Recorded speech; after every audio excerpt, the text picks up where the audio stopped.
Here we go again. Or is it that book? Hi, everyone. It's this book. This is the book we got. We are reading Steven Erikson, Gardens of the Moon, in this episode, I think it's 8 of this video series, in which I, a return reader of the book, deal with the first-time readers in the form of Crocus and Crone, as I like to call them, who are reading the book for the first time. We go through it, we discuss it, we have agreements, we have disagreements, and if you are watching along and enjoying the video, feel free to comment and tell us what you think. This particular episode, we are going through chapters 12, 13, and 14 of the novel, and just leading straight out from where we left off in the last video. It seems to me that things are kind of speeding up in terms of the delivery of the action. There's almost a bit of a momentum increase that's happening in these chapters, which at the beginning of chapter 12 seems to be deliberately arrested by the author, who then gives us a scene in which Gareth's favorite Krupp is busy reading from an old text about an old god. I think it's the author taking the piss, because it's basically an info dump, and Krupp, the most insufferable person in the world, is reading it at the same time complaining about it's just not getting to the action. I know how he feels. Yeah, and he's basically saying, "Well, I wish this is so long-winded." I know exactly how he feels. Yeah, I couldn't help thinking that it was slightly tongue-in-cheek, that whole section. For sure. More than just slightly, I think. Yeah, but for the first-time readers, this idea of this chained and crippled god, was that something completely new? Yeah, it was. Was it not referenced earlier though as the elder god, or is this a new god? Don't think so. I think it's the first. It's the first that I can recall it being mentioned in this book. Okay. What's his name? Kroll. That was an elder god, right? Kroll was an old elder god. Yeah. Yeah. Oh yeah, sorry, yeah. So in calling down, many lands were sundered by the god's fists, and things were born and things were released. Chained and crippled was his god. Yes. So I don't think it's a spoiler that the final book in the Malazan Book of the Fallen is called The Crippled God. Yeah. Yeah, sitting on my shelf. Yeah. But it's just interesting For another life that it gets dropped in here in book 1, and it's seemingly a bit out of place, I think, and we know that because Krupp keeps telling us it's a bit out of place. And I mean, I'm just looking at even the sentences that they drop you into. It's like right in the middle of the sentence where we pick up where he's reading. It's like we don't even get that level of context. No, absolutely. And he's saying, "Oh, I wish these old authors would get to the point." But the text does confirm this story about potentially there being dragons in Moonspawn, right? Absolutely. Yeah. It talks about 5 dragons present at the chaining of this god one, and including the Tist-Andi with their spear of rock, or I forget how it's described exactly. Fang of darkness. Fang of darkness, yeah, much better than spear of rock. And then we get back to everyone's favorite, Big Raven Crone, and she meets with the alchemist Baruch, and she tells him that the Malazans, she's worked out what they're up to, and she says they're seeking the barrow of the Jagged Tyrant. And she also informs him about Hairlock, who's loose and mad. Yeah, and how he was burning the younguns. It feels to me like here we're getting a lot of sort of set out narrative. We're all setting out on this convergence journey, if you know what I mean. Everyone heading towards the standing stones or whatever. Yeah. And it's definitely a mechanism that Erikson uses a lot, this idea of power drawing power. Okay. that when there are powerful people in the world, they will inevitably converge at some point. Mm. There were a couple of times when he suggested that certain characters could feel certain power being activated somewhere else, right? I mean, that also comes up a couple of times in the chapters we were reading. I think there was one where Sorry felt something and someone else felt some power as well. So that as you say, I mean, and that whole idea of the power attracting power is quite an interesting one. I guess there's also a parallel with that from a political perspective as well. Absolutely, yeah. I think But it's. now, yeah. Sorry, carry on. No, I think that's that theme, well, not a theme, but that idea and mechanism. It plays on a magical power level, on a military power level, and on a political power level. So the guys that are living in Darugistan, like the Alchemist and Kripa and all of those guys, right? Did they know about the Bara prior to? Because I don't recall if they did. Well, I remember. Well, yes. I mean, Crocus's uncle tells him the story about it in the previous chapters. Yeah, but it's almost like a folklore tale a little bit at this point. Like no one really believes that anyone's going to find it anyway. Yeah, and especially the way that Crocus responded, because it was almost like he learned this idea that it was built on a rumor. Yeah, right? And so and so everybody knows the story of it, but not that many people maybe believe it. And then I think Crocus's uncle, in writing those histories, has uncovered a whole lot of stuff that relates to the real story. And Crocus's uncle is connected to Baruch. They are in some cabal or other together. So I think they seem to have some kind of magical connection there, where they can just sort of talk to each other. through the Warrens, I think. That's pretty cool. There's this because isn't it at this point when Krupp's busy using Mammoth's library, when Baruch just contacts them or contacts Mammoth somehow and says we need to get together or we see you. Yeah, it's like a Warren phone. Hello. Mammoth's residence. 555. So now, I'm just brushing over these parts because I really want to get to the part of the chapter with the long knives. No, which involves my mate Quickpen venturing into the realm of shadow. Yeah, they left us on such a cliffhanger at the end of the last chapter. Really did. That was so cool.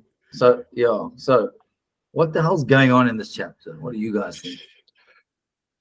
So, Quickpen. Yeah.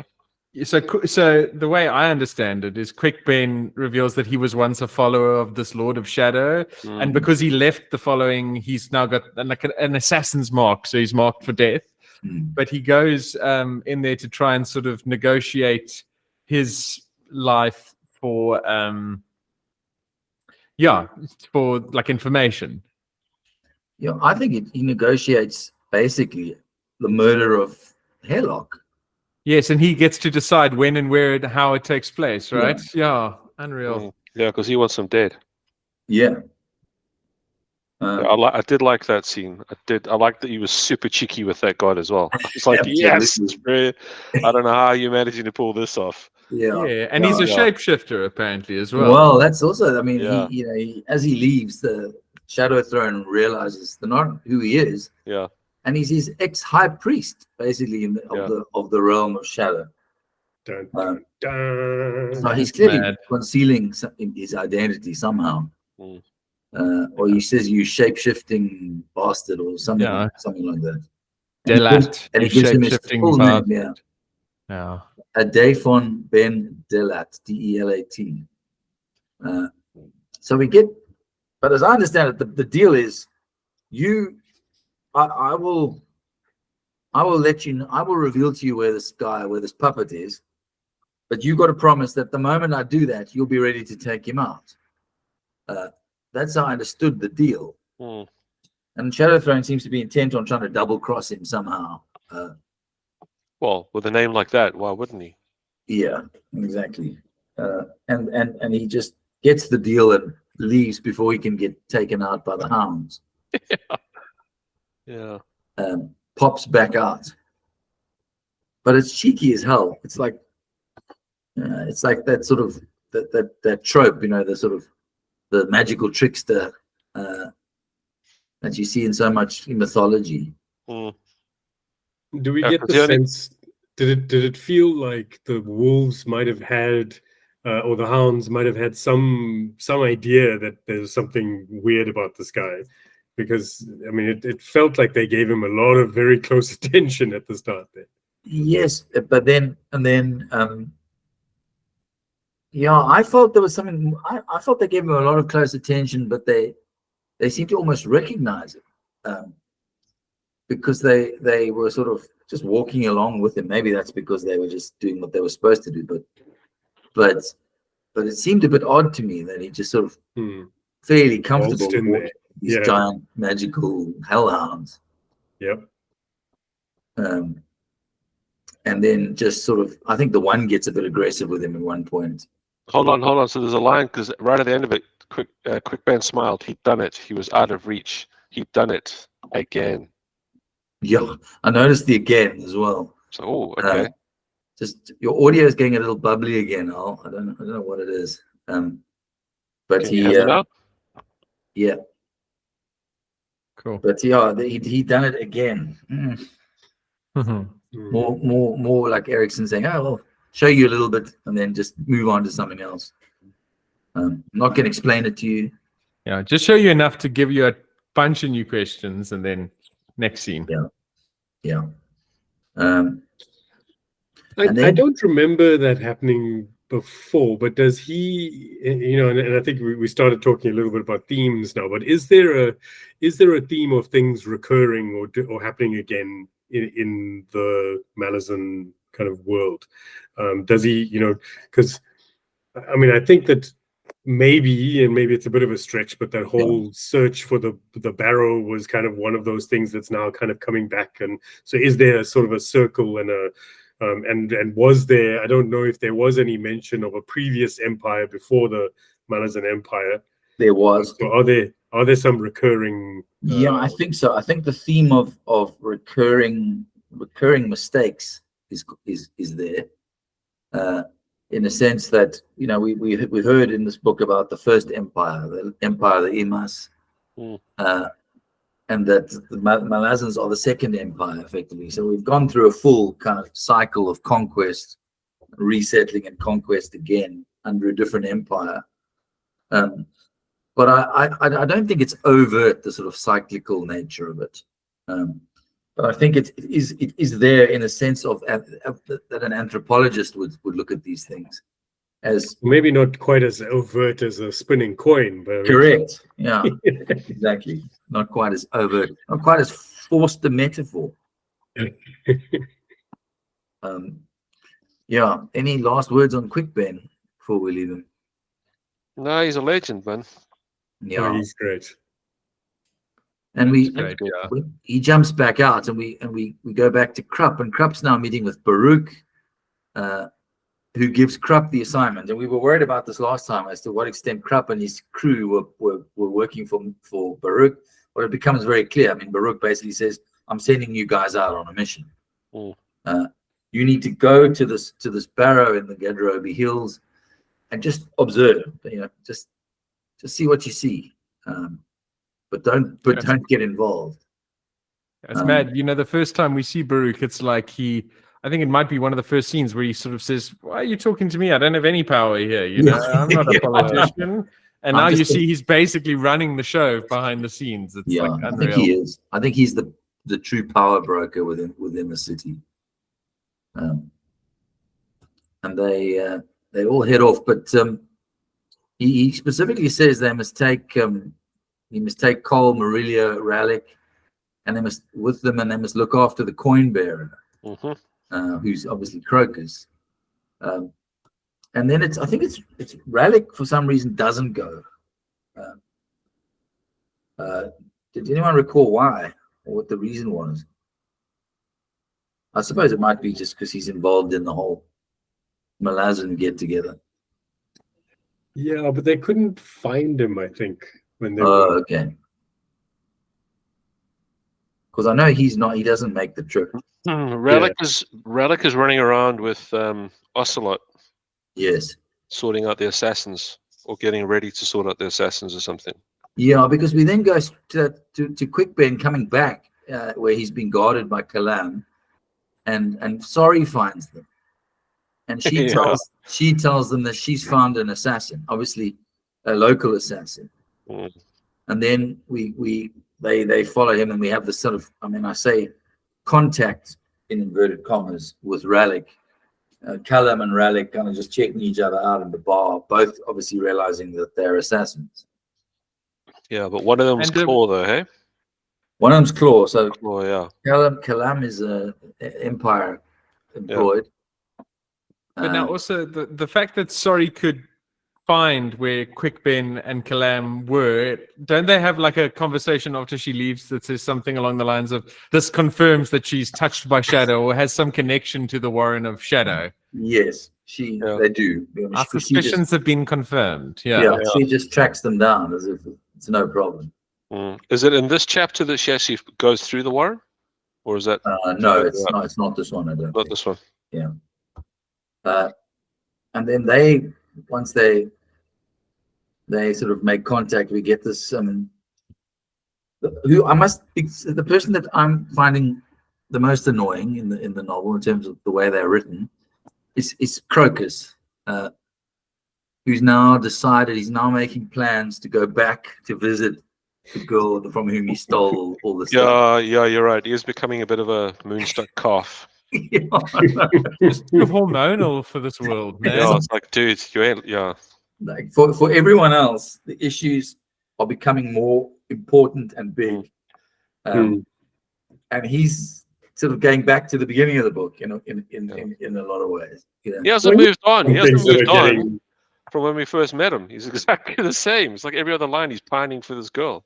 Yeah. In Crocus's world, Gardens of the Moon is a romance story, No, it is. This rags to riches guy meets the princess. Yeah. Boy meets girl. Boy steals from girl.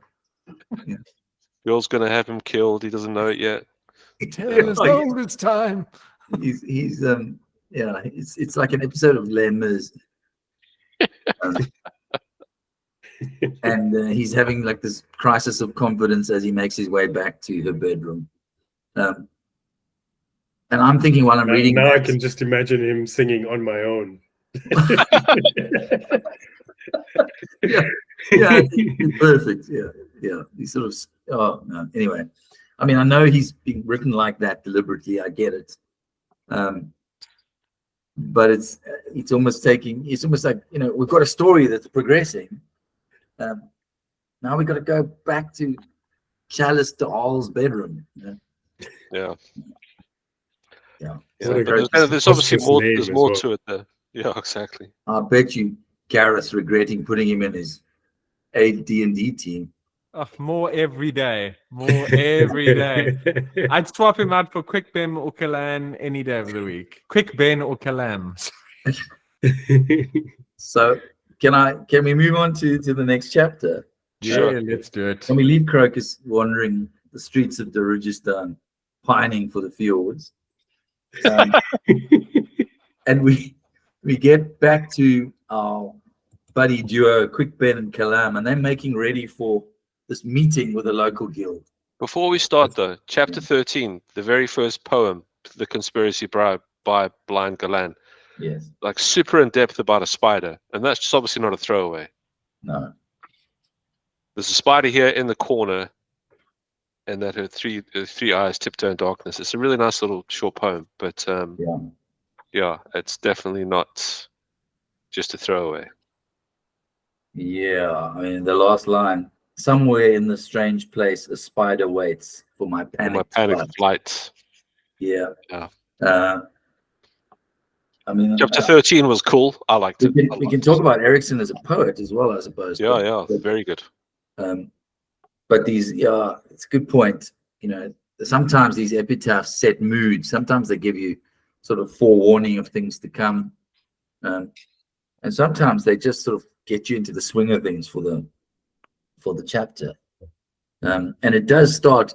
It starts with and I've said before, but Erikson is renowned for writing good duos.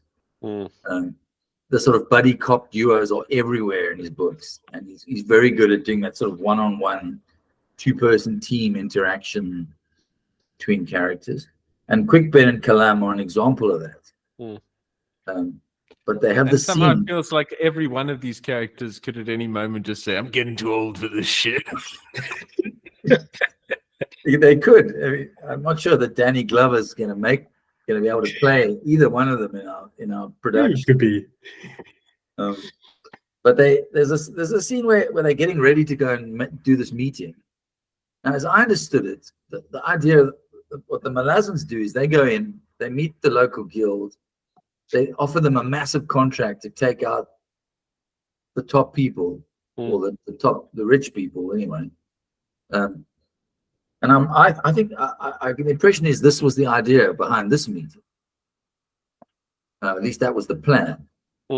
Make contact with the local guild. It seems pretty standard operating procedure for them, just sort of conquering 101.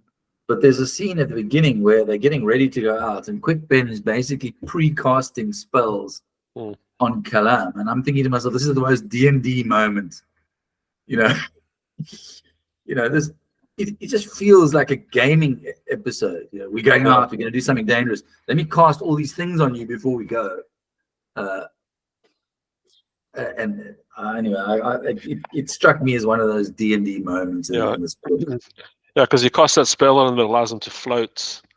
All sorts of, because they obviously know what's happening. And they sort of head off together. We also get this briefly. You get this demon that Baruch is now conjured. Yes, I love that. And it's just flying above the city. And there's two demons actually in this chapter. The first one is the one that Baruch conjures up or summons, obviously to do his bidding, which just gets absolutely taken out by something coming down from above it in this chapter. And then the second one, occurs later in the chapter.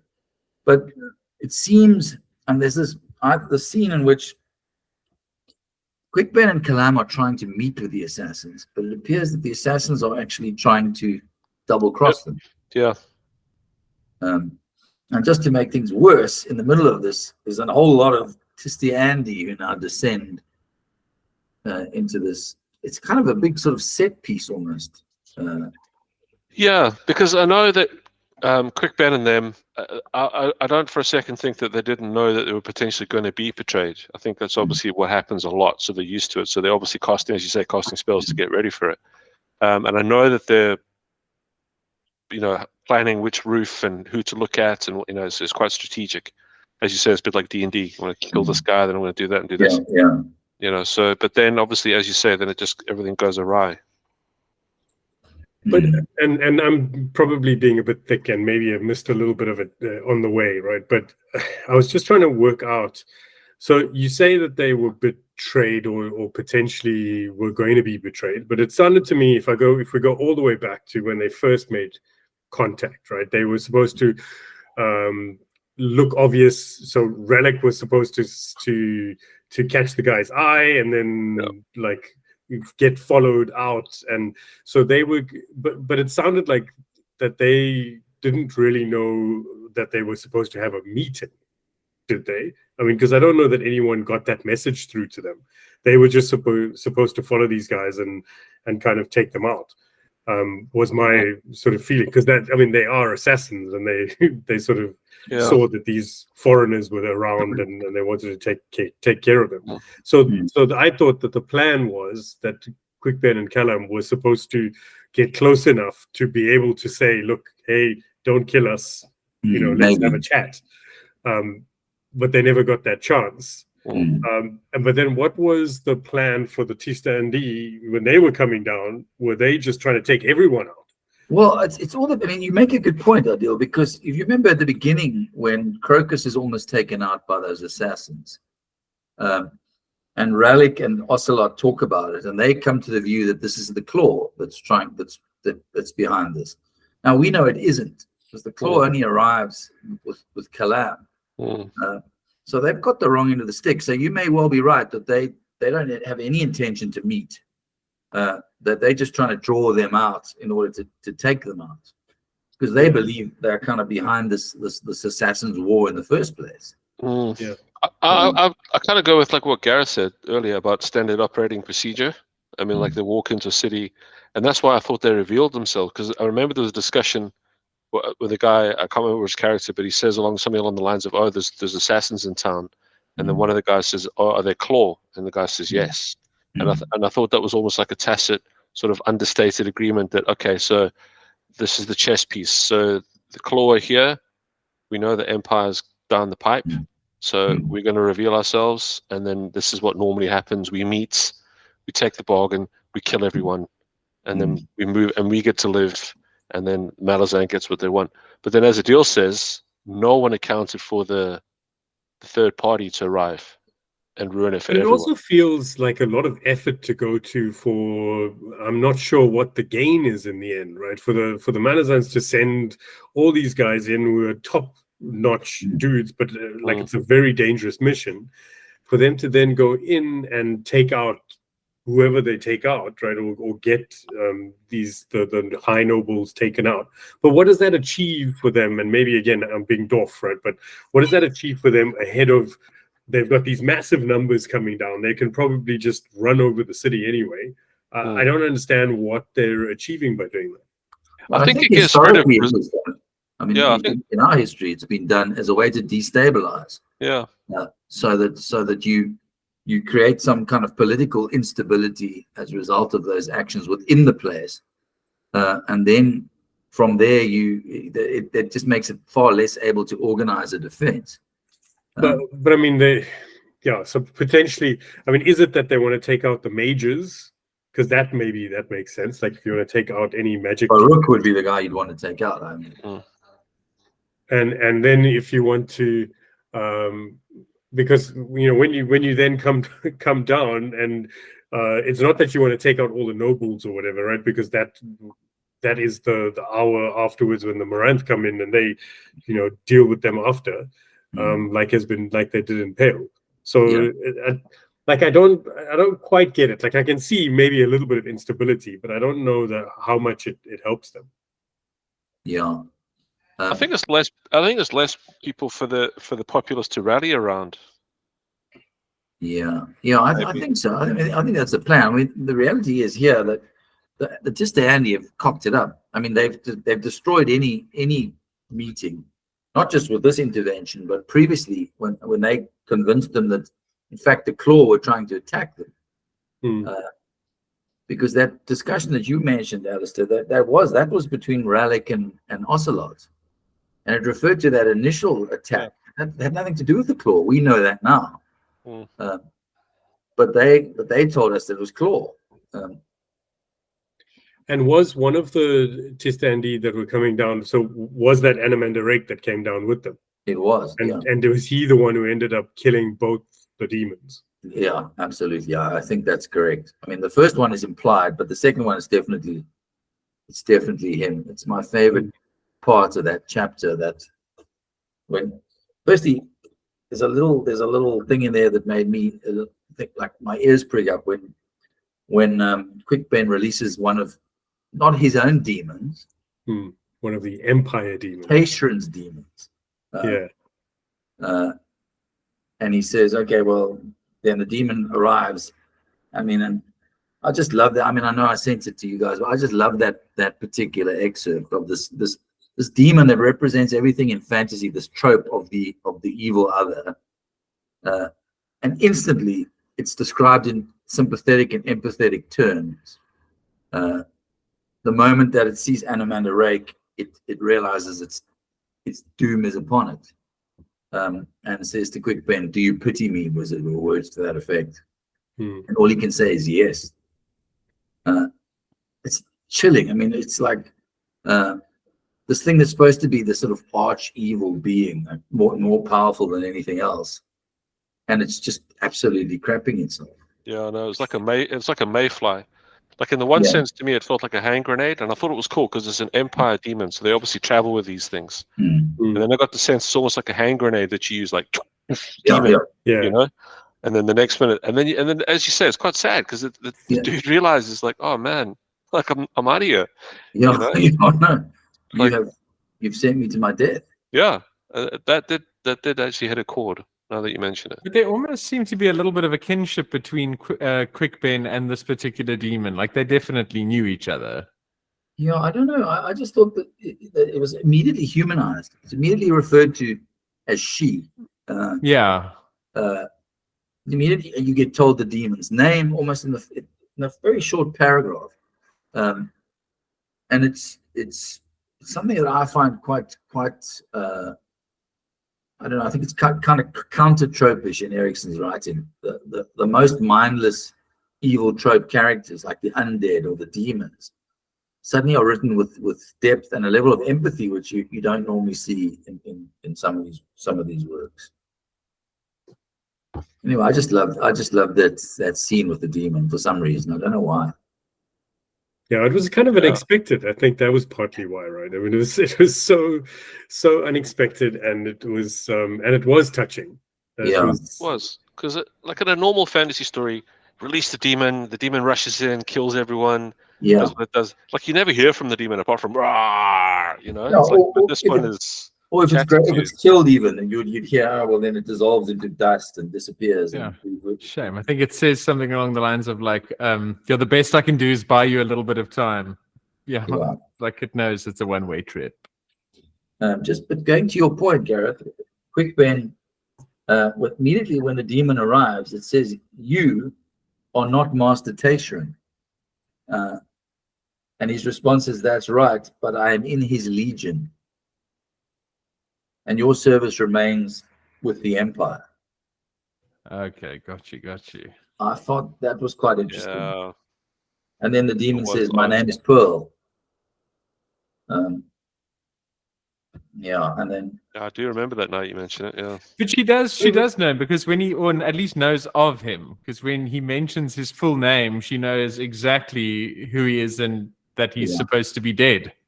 But because she knows, she has some kind of way of reading the register or something. There was like a roll call. You've been marked. Yeah. Right. Yeah. You are supposed to be dead, Pearl said.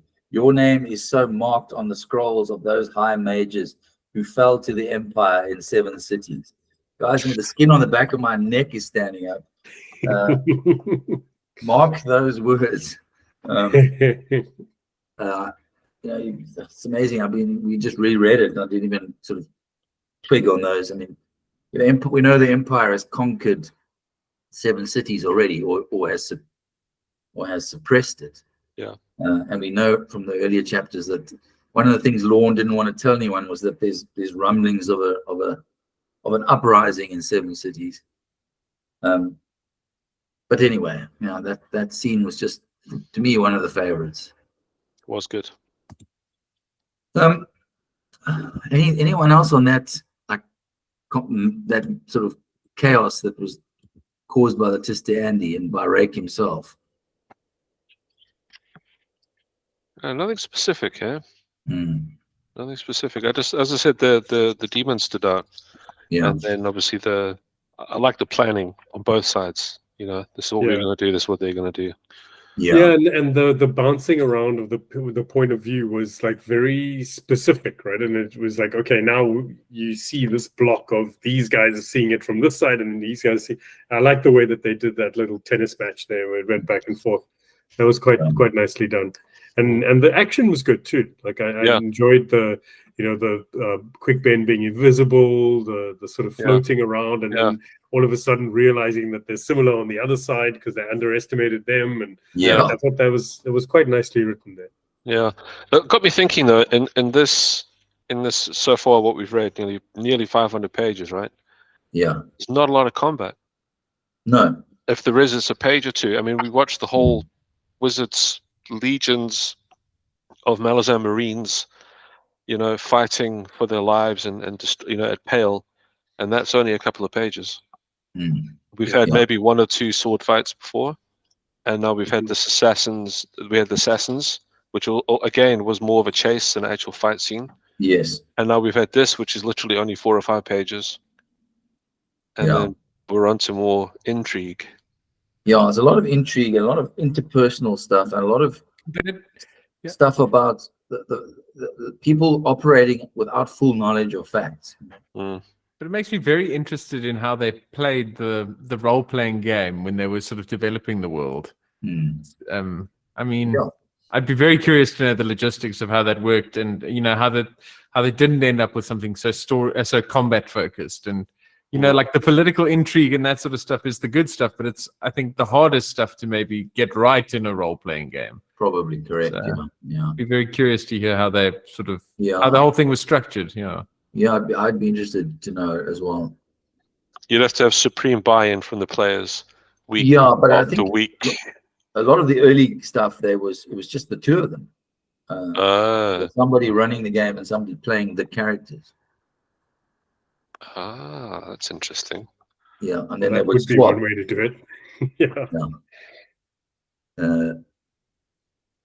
But anyway, then we Rallick escapes that thing, and then we have a chat between him and Murillo on their way back to the Phoenix Inn, and we learned something. And you spotted this early, Adil, and you asked about it, and it was all about Lady Simtal, and I wasn't sure whether it was revealed that the person she wanted killed was her husband.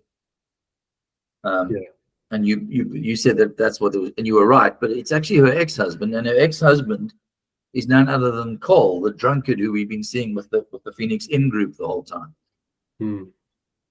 And so he was married to Lady Simtal. He's the one she wants killed, and he is the reason why these two guys are plotting against her. And he's done nothing but be drunk and passed out. Correct. All the time we've seen him. Yeah, he's literally lying in a pool of vomit most of the time. No wonder she wants living him dead. that bachelor life. Yeah. Single guy dreams. Yeah. So while this is going on, we have a brief scene with Anamander Rake on the rooftops with his sister Andy. Yeah, he's cool. Yeah, and he's sort of getting debriefed by them.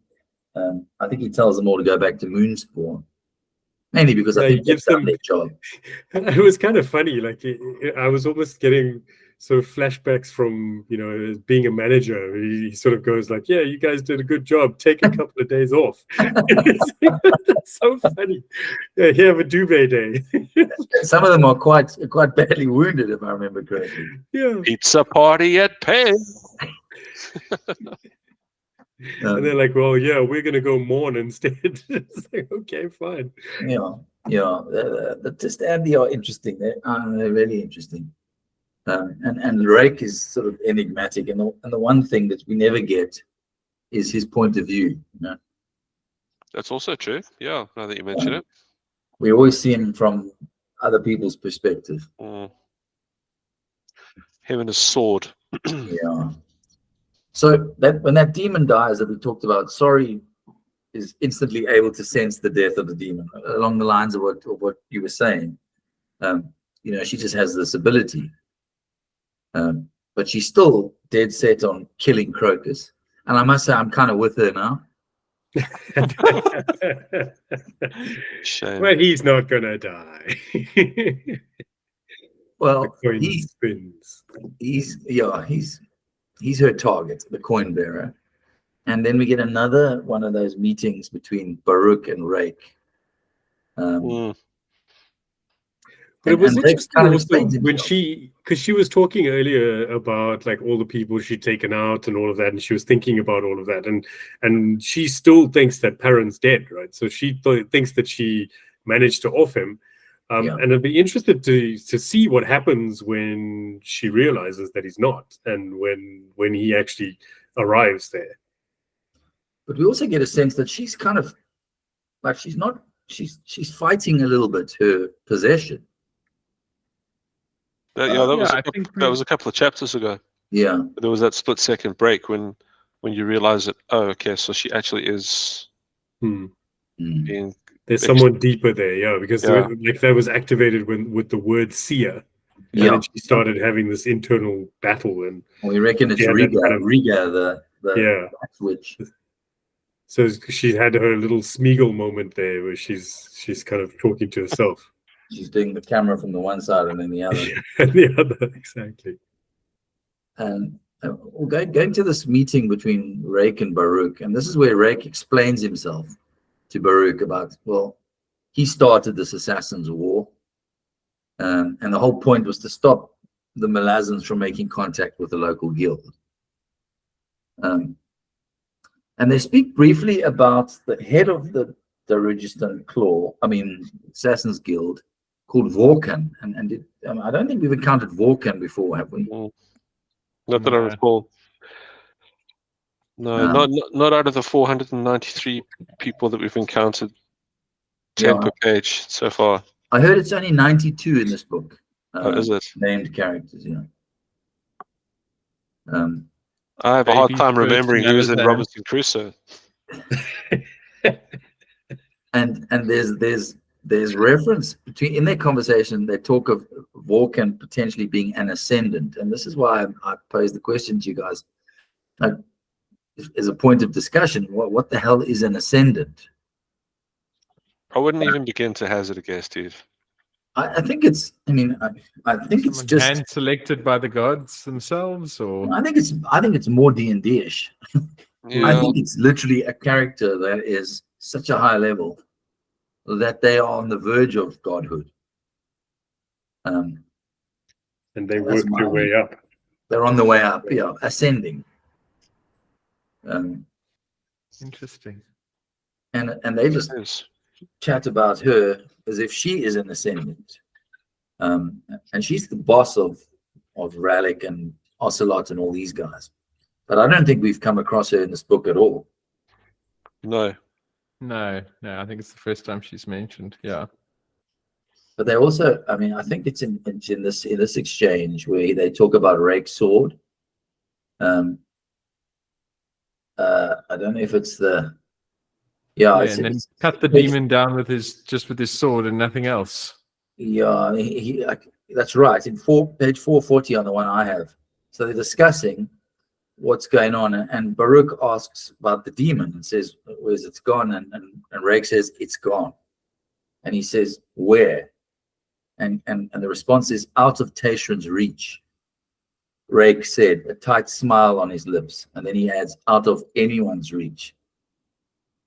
And then Baruch says, "Your sword," repressing a shiver as the memory of that closing vision returned to him. The creak of wheels, the clank of chains, the groans of 1,000 lost souls, and darkness, full stop. That's an ominous description of what it's like to be slain by Rake. But we'll get more detail on what that refers to as we read on. But now, if this person is ascendant and so powerful, they're a bit clueless then. Like, they haven't really, there's no, for all the powers and for all the skills and magic and warrens and stuff, then they've been caught on the back foot massively. Because now surely these people would see Malazan coming, would know what to do, would be ready for it, or would have fled the city. The locals? Yeah, well, just the people in power, like the Ascendant and people like that, the Assassin's Guild, and it feels like they were just, doing the thing, and the next minute surprise should be lost by now. Whiskey Jack was in the city before they even knew he was there. And it was only then they start faffing about, "Oh my God, Malazan's on our doorstep." So they've been planting bombs under the roads for days, Yeah. And don't forget that, but the council are still trying to push through a decree of neutrality. Yeah, but that's politicians, man. It's like the wolves at the door. That ship has sailed, bro. No, but it is kind of typical behavior. Massively, Rome's burning, and we're roasting marshmallows. How to deal with these guys. And then the chapter ends with another dream sequence, Krupp and Kroll in Krupp's dream. And now we have this elder god talking to Krupp about Rake and his sword, and what it means. And another one of these Krupp dream sequence, but it ends with Kroll telling Krupp to guard the coin bearer. That is correct. They also mentioned that Tattersall is like growing at an accelerated rate, as is to be expected with a soul taken? What is Soul it? taken, yeah. Yeah. I was when I read these novels had assumed the word soul taken referred to the taking of a soul, but it's not SOUL, it's SOLE, meaning it's so it means something else, is what I'm saying. As an individual or one. As an individual, yeah. The knight is in Darujistan. The knight? Who's the knight, do you think? Well, I mean, it it's must be. Kripa, and it's the god, right? And Yes. he's looking at the deck, and the knight is in Darujistan. I wouldn't know. Maybe it's. I think if you look at the previous readings that Tattersall did, she refers to the Knight of High House Dark, which I think is clearly a reference to Anomander Rake. Yeah, Son of Darkness. Yeah. Oh, yeah. And then he says, the man held a black sword, trailing smoky chains. The knight is in Darujistan, he asked, fighting a shiver of fear. Yeah. Yeah. So it's a pump up chapter for Anomander Rake's badassery. Because it follows what you said as well. Because it says his presence is a lodestone to power. When you were talking about what Tok says later on, power, seeking power. Yes. Yeah.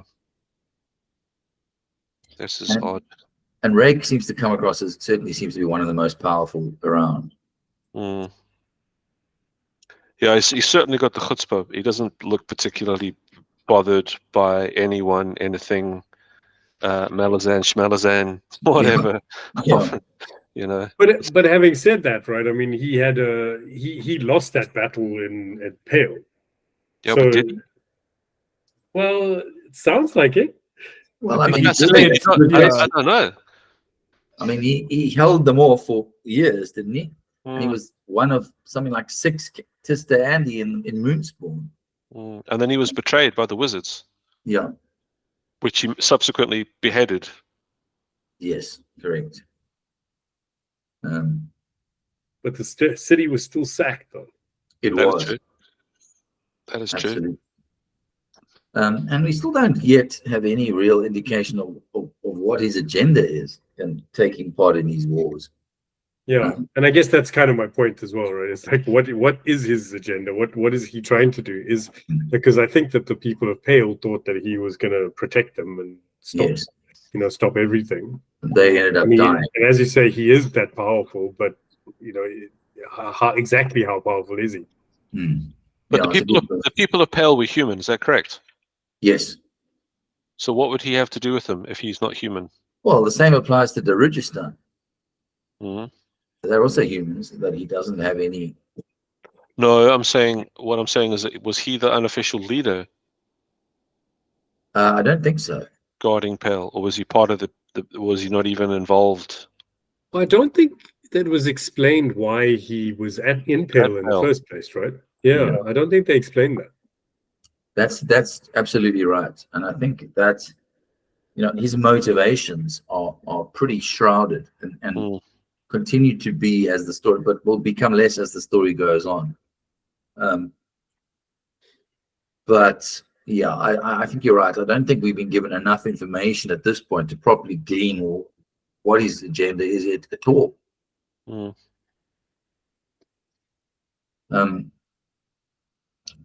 That's and then who was it that was referring to him in a slightly kind of derogatory way in the previous chapter? I can't remember. Paladin Brood, his that's right, partner and his ally. Yeah, because that was the only person that's like given him any sort of hard time, right? In Canada, yeah, because everybody else is like, oh, he's the baddest of the badass. Yeah, exactly. And Canada's like, yeah, whatever. Yeah, that guy, whatever. He doesn't know what he's talking about. And that's well, and their relationship is another story which we'll get to as well. And I mean, but you're right. I mean, he seems to be on at least an equal. Yeah. In terms of maybe power level, but certainly he perceives himself to be that way. He's got the confidence. Yeah. Yeah, a lot of these characters are pretty confident, eh? Mm. Until they're not. Well, Rex's been alive for more than 100,000 years. Mm. So he's seen a few things. And also, I was thinking earlier when the other Tista Andy appeared. I mean, surely seeing 6 of them is like unheard of in one place. I imagine completely.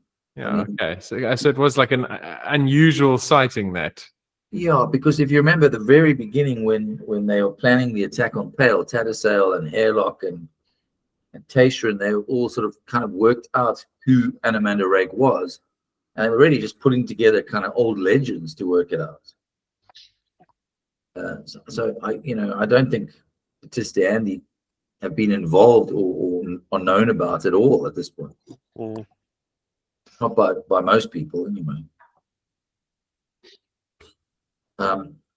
If we move on to 14, we go back to Lorne and Toole. Who I must say are another interesting duo. I kind of enjoy. It's a great chapter, like very introspective. I liked getting a peek into Lorne's sort of psyche for a little bit. Well, yeah, which is quite traumatized psyche, I think.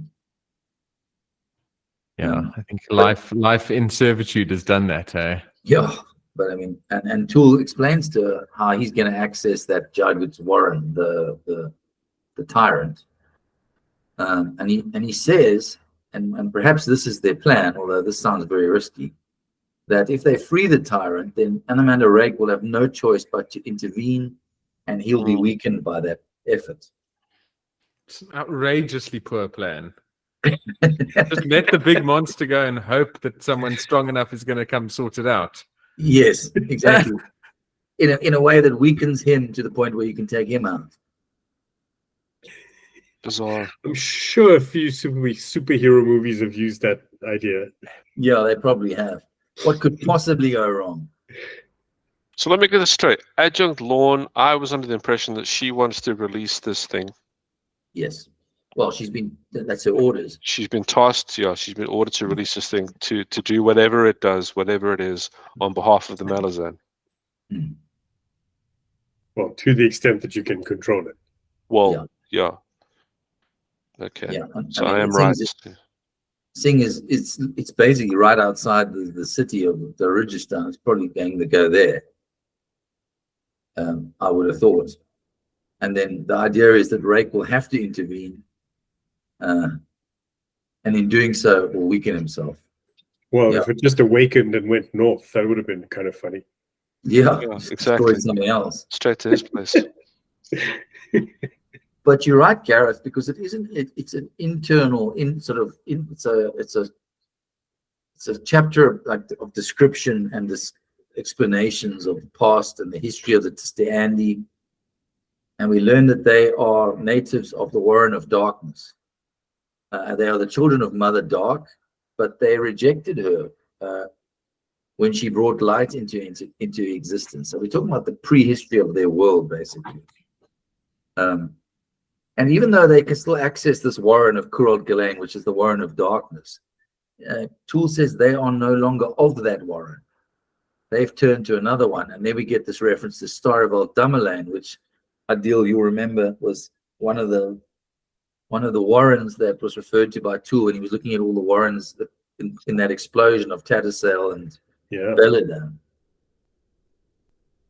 Remember, he listed all those Warrens, and there was one that no one had heard of, and that was it. And we learn now that is the Warren of Dragons, which has been embraced by the Tista Andy.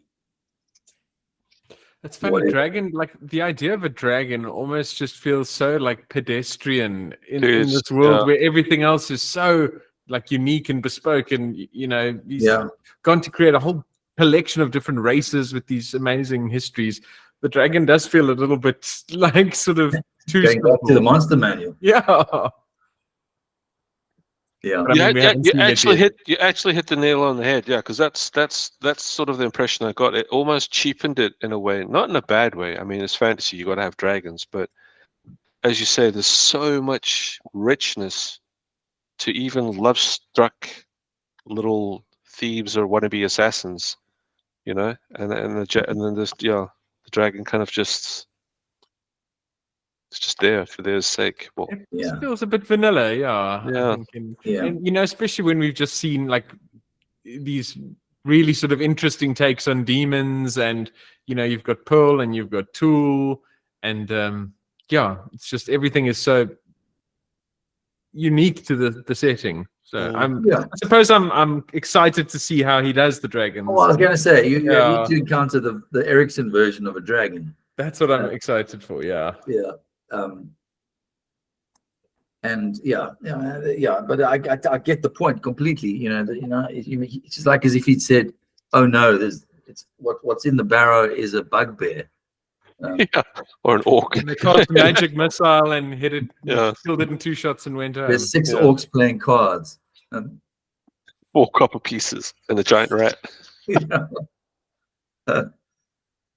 And that sort of introspective discussion, we get a lot of that with those 2 characters.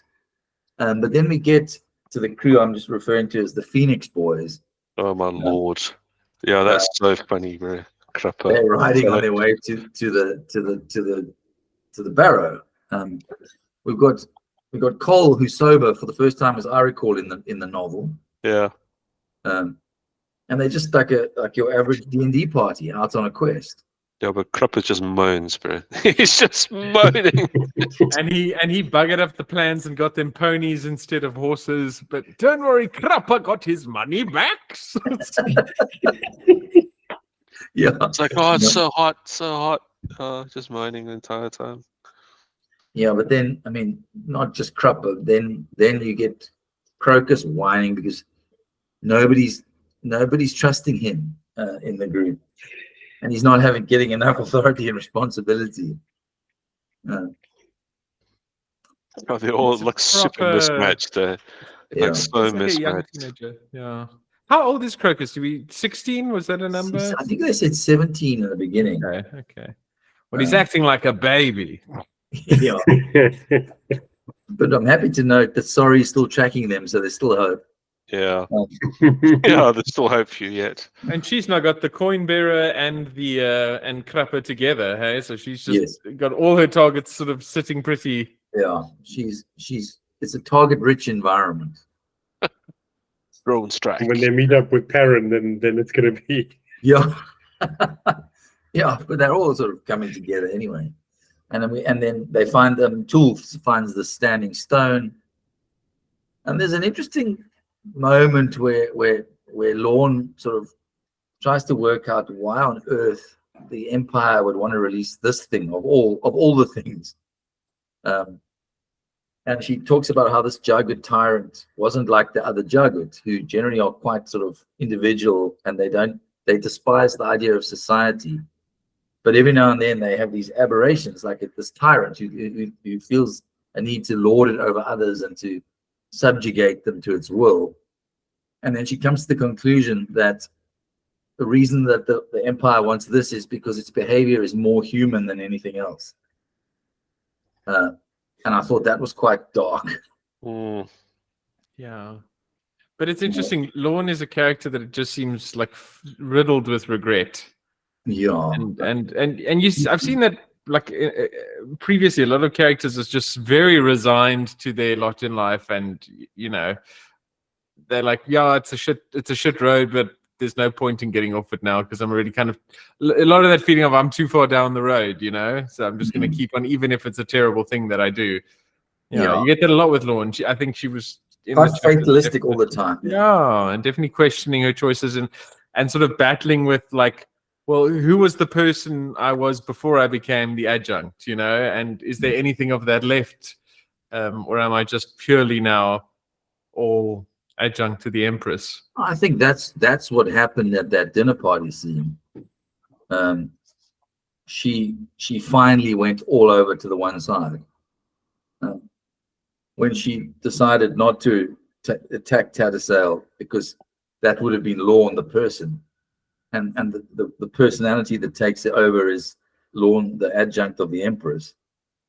And is it Tok who says he's witnessed an assassination or something? Uh, I can't remember. I think it might be referring to the fact that her actual character has died in that moment. At least that's how I understood it. Because you're right, she's got these two sides to her. But I think my view is that by the time we get here, there's only really one side operating. I think that's the price you pay, though, working for the Empire, because no one is of their right mind. Yeah. Speaking of which, because the other group coming towards this point are Perrin and Tok, who are the last two we follow in this chapter. And Perrin's now decided he's going to kill Lorne, right? Obviously, I can't remember why he wants to kill. I'm not entirely sure why he wants. It's really hard keeping track of the motives. Actually, why everyone is. It's impossible. And they're just finding this trail of dead ravens, which I find it quite funny. I know I wasn't supposed to find it funny, but I just imagine this trail of dead ravens left by this mad puppet running around, and he's just shooting them. And then Tok has this kind of vision that they are going to be attacked from a warren. That's the last thing we see in the chapter. And we were talking about Tok's ability to sort of have visions, his inner eye, as it were. But we see it in operation here. Yeah, then he's looking at his sword, Chance. It was a Perrin's sword. It's Perrin's sword, yeah. Yeah, Chance. Captain, we're heading into an ambush. Yeah. And it's going to come from a warren. And Tok always seems to be the voice of reason, like the sort of level-headed one. Whereas Perrin is clearly not thinking straight. Perrin, I haven't got a read on yet.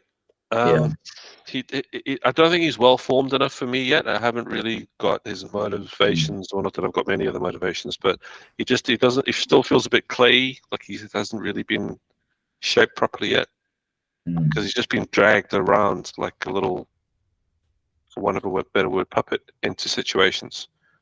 Yeah, Al, your audio is going a bit weird again for some reason.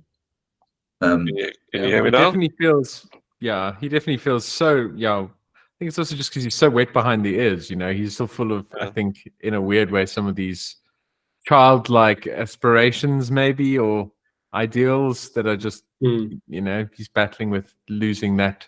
Is it him, or is it he being manipulated by gods? No, I think he's being manipulated by gods, but I just feel that. I don't know. There's just something. It just seems to be something lacking, because there's so much promise, and then you have him in the beginning, and he's quite an interesting character. And then he goes and he dies, and then what you had in mind for him takes a sharp turn, and then and it almost feels like he himself doesn't come back from that. He's obviously trying to deal with that, but we don't know the guy. We've only known him literally like 2 pages prior to that. So I'm not feeling I don't have that empathy with him. And it feels like he's just being led around by the nose to go and do things, And I'm presuming that he'll play a bigger role somewhere down the line. And it's kind of weird, right? Because he was one of the first, if not the first character we met, right at the start of the book. And we certainly, by the end of the epilogue, I expected that he would be, the one we'd spend a lot of time with. It gives off main character vibes in the beginning. Definitely. And so, to your point, Al, it almost feels like at this point of the book, he would have developed a lot more, and that he would, and in some ways, he's, as you say, he's been held back a little bit, and he almost feels a little bit Crocus-like in that, like that childishness. Because we've seen more about the puppet dude than we have about him, really. Yeah, and you have more of a sense of the puppet's character, albeit flawed. Completely insane. But Unhinged. maybe that's a decent segue into the question I suggested to you guys would be worth discussing, and that's the question of themes. I don't know. It's easy for me to look back and knowing what certain strong themes come out in the series, but I'd be interested at this stage from you to hear from you guys. What do you pick up any themes, and if so, how strongly or weakly do you think that they're represented?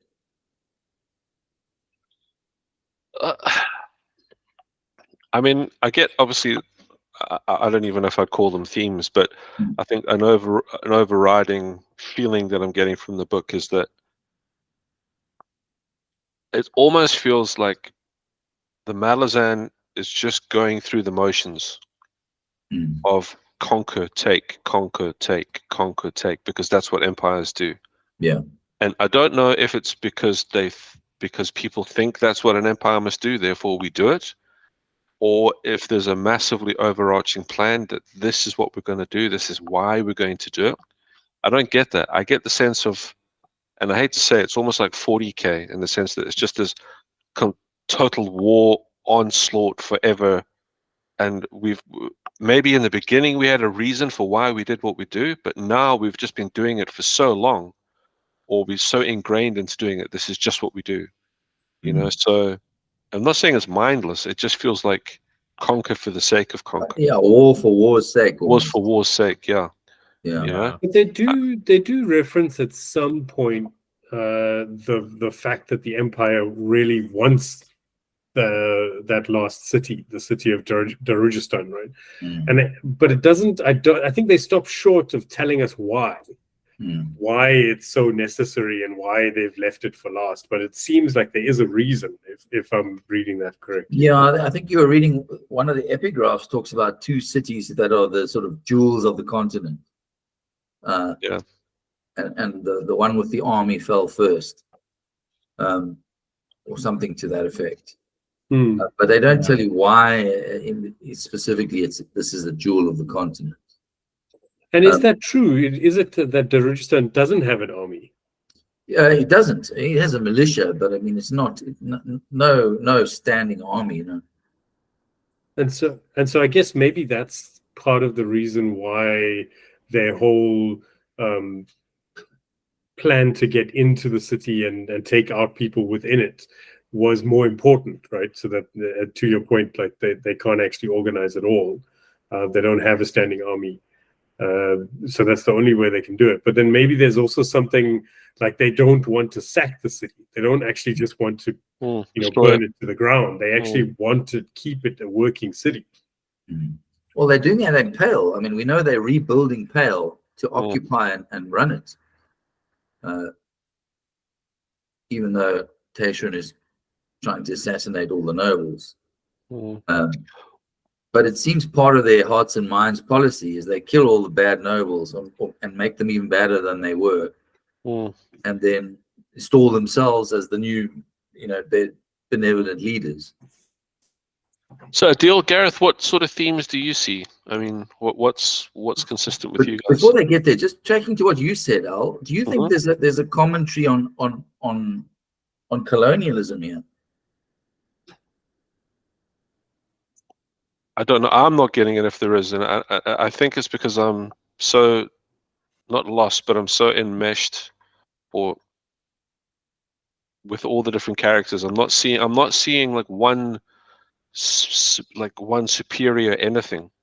I'm not seeing like there's this one superior individual or race or or species or whatever like that. It just seems that like the empire is a many faceted thing that has all of this at its disposal, and obviously they have that because they've maybe conquered those lands years ago, and it becomes part of this tool. You've got demons, you've got the dragonflies, you've got this, you've got that. So I don't necessarily see that didn't jump to mind initially when I read that. It just feels too splintered for it to be cohesive.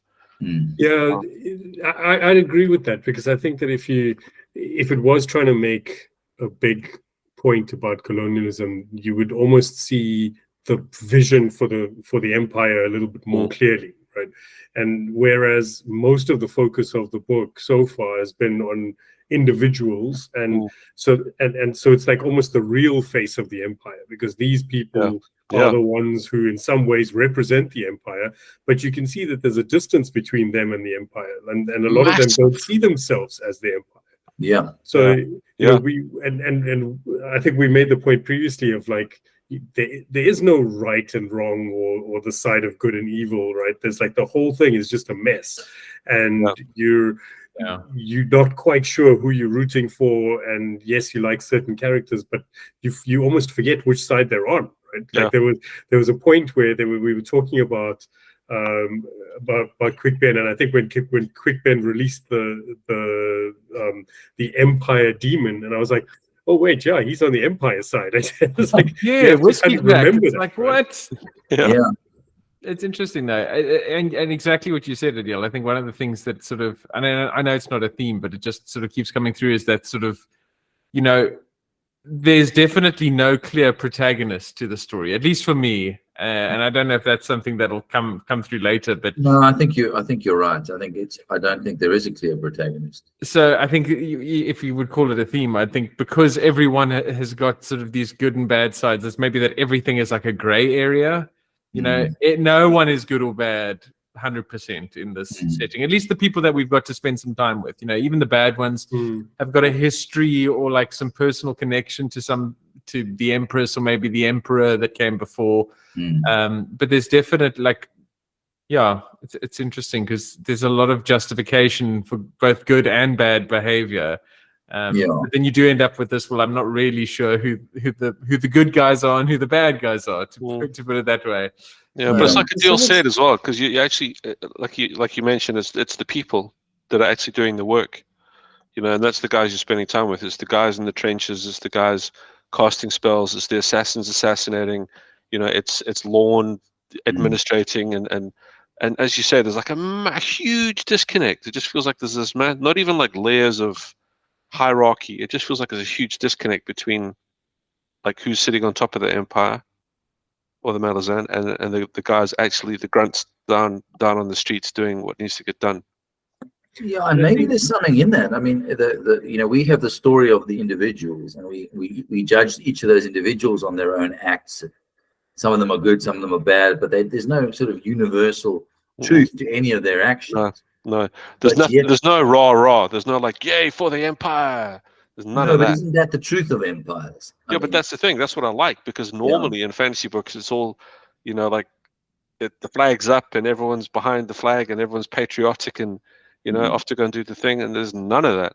Like every single one of these characters would rather be doing anything else than what they're doing at the moment. Is that a bit of a fantasy trope though? This idea of this terrible emperor or empress that just comes and because I mean, I haven't read a lot of fantasy, but it's a thing that seems to come up a lot, is this idea of the new ruler of the land. Is that just a very standard trope across all fantasy? I think it is. There's this person who personifies the evil empire. Yeah. Because I was just thinking about the Mistborn stuff, the Brandon Sanderson. I don't know if you guys have read those, but also, it's 100%.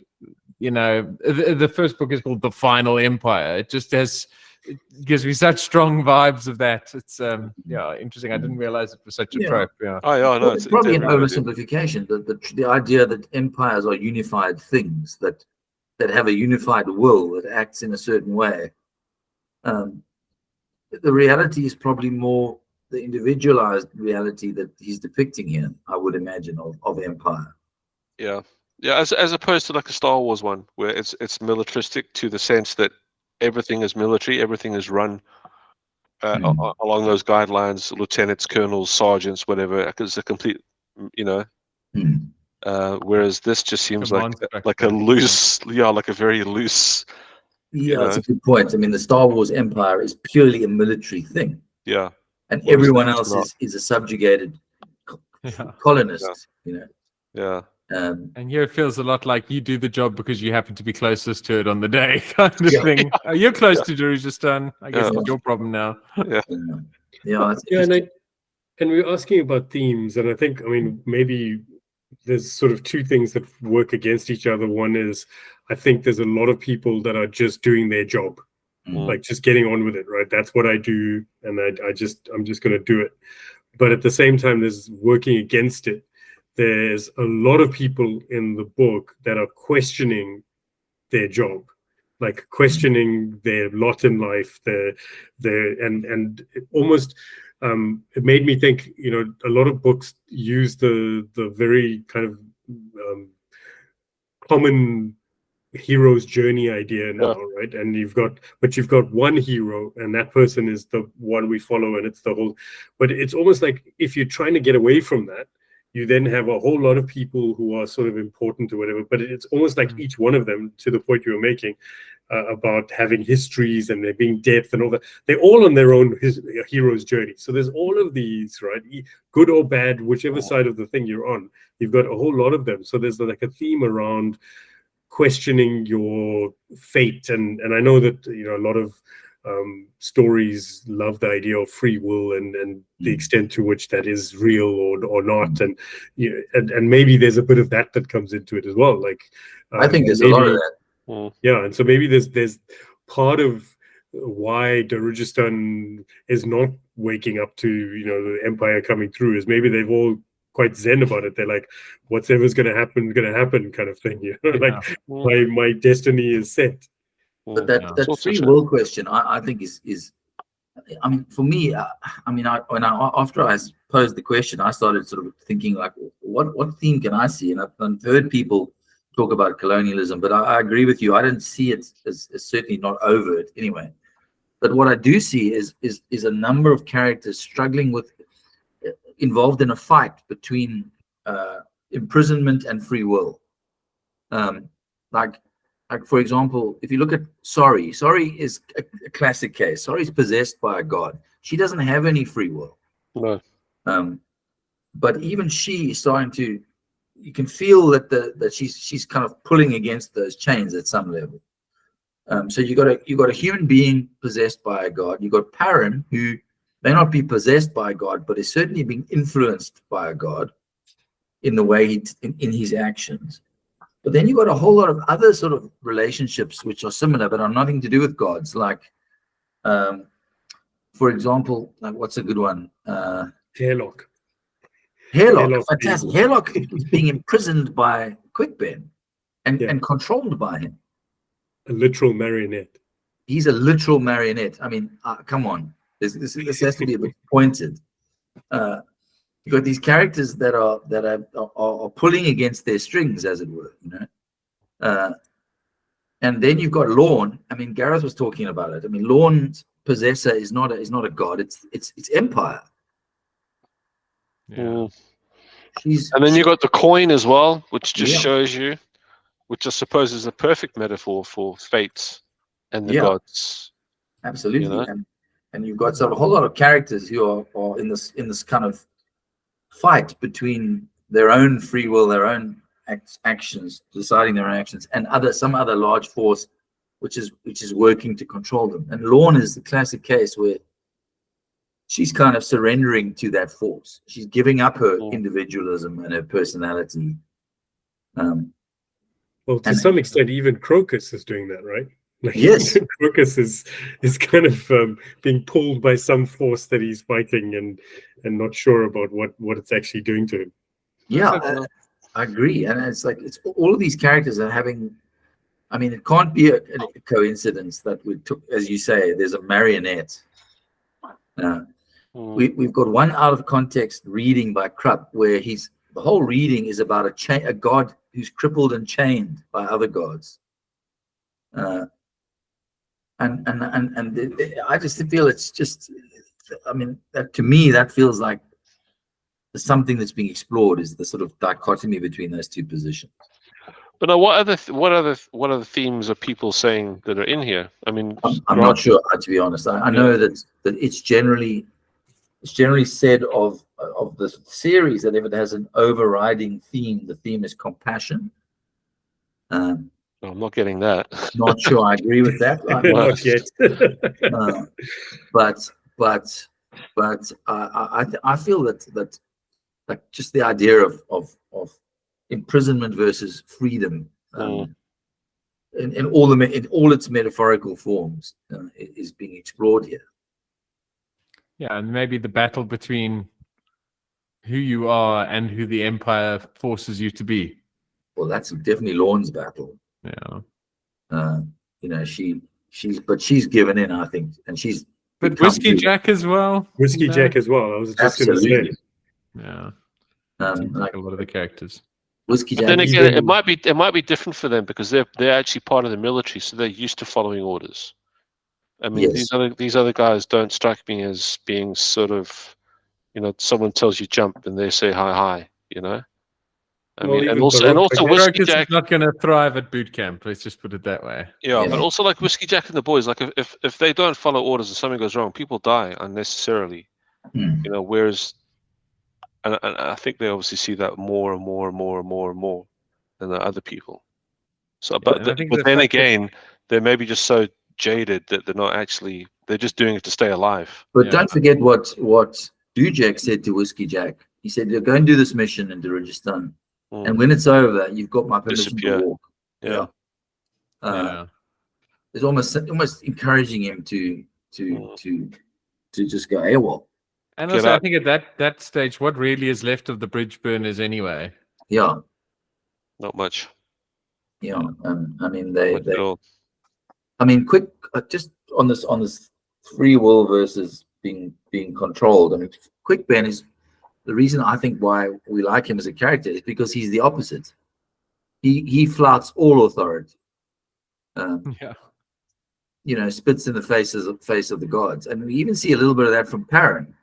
But- When we first meet Perrin, he's like this cocky, doesn't give a shit about authority. Now he's under the control, or certainly being influenced by these gods, and he's lost that. But you see signs of it every now and then. But I also find it's like all the dudes that have magical abilities, or as you say, controlled by gods, or I've died and I've come back to life. They're the ones that are all, in my opinion, are like cocky, almost dickheads in a way. But whereas the humans, like if that sword stabs me in the stomach, I'm going to die. I've got no magic to help me, and I've got to rely on my own human skills. The gods don't know me, or they don't like me. I'm just a human being. Yeah. Those are the guys I find like are far humbler, and also they're far shrewder, because a lot of the other characters think they're oh so terribly clever, but they're not, because they're actually being controlled. They think they've got, as you say, they think they've got free will. Yeah. But they don't. They're actually just like a chess piece, It's the guys that are I think that. yeah. Sorry, keep going. No. I was just saying. I just feel like the guys that have slipped between the cracks are the ones that actually have their shit together. Well, that's what Whiskey Jack said initially to Perrin. Like, the good life is the one not noticed by the gods. Yeah.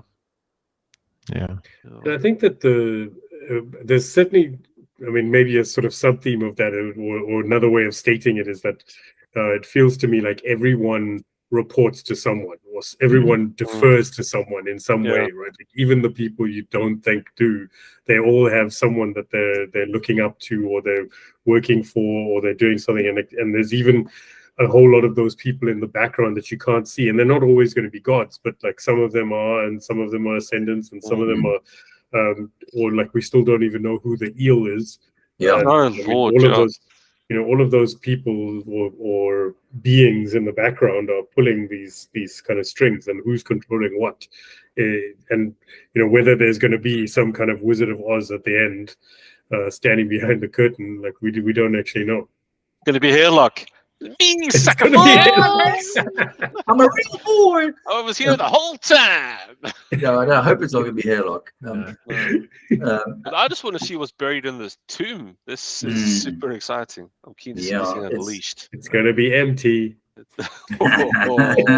Told you, 4 orcs playing cards. Yeah. Amazing. Yeah, but I mean, I'm also fascinated by this concept of like, what did you say? You're always reporting to somebody. Yeah. There's only one character I can think of who's not in the whole. And Amanda Rake. Exactly. He answers to no Amanda Rake. Exactly. He has no one to answer to. Well, that's all I got. Anyone think there might any ideas for themes that we may have missed? No, I think we'll deal with that next as we time. read more, more will be revealed.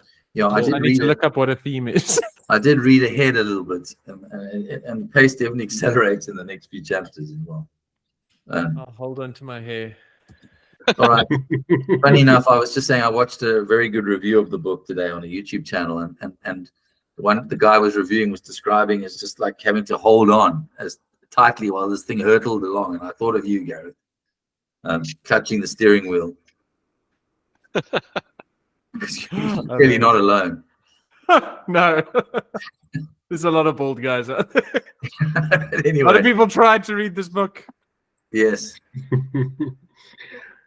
All Well, right, I guys. must say, I've taken your advice, Gareth, and I'm starting to use the audiobook, and It is helpful. it definitely, yeah, it is helpful because you can kind of get through some of it without, while you're doing something else or without actually Yeah. sitting down to read. Helps the commute for sure. Yep. Yeah. Maybe next time we'll post a link to where you can get those audiobooks if anyone's watching them, because they are good. All right, guys. I think that's us for those chapters, and we'll see you again for the next one. Thank you very much, everyone. Thanks, Thanks, dudes. guys. Good night. Take care. Bye.